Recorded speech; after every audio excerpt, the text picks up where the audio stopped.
আজকে বাংলাদেশে কোটা আন্দোলনে যারা শহীদ হয়েছে তাদের স্মরণে রাষ্ট্রীয় শোক দিবসের ঘোষণা করা হয়েছে। আসলে রাষ্ট্রীয় শোক দিবস দিয়ে আমরা কি করব বলেন? আমরা যারা আমাদের ভাই বোনদেরকে হারিয়েছি তাদেরকে কি আর ফেরত পাবো?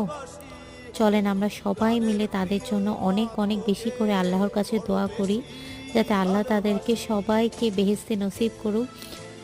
তাদের পরিবারকে আল্লাহ এই শোক সহ্য করার ক্ষমতা দেয়।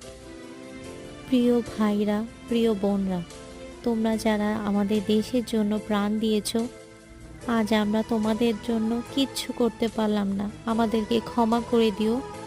আমার পক্ষে যেটা করা সম্ভব সেটা হচ্ছে দোয়া। আমি তোমাদের জন্য নামাজে অনেক অনেক বেশি দোয়া করেছি। আসেন সবাই আমরা তাদের জন্য অনেক অনেক বেশি দোয়া করি।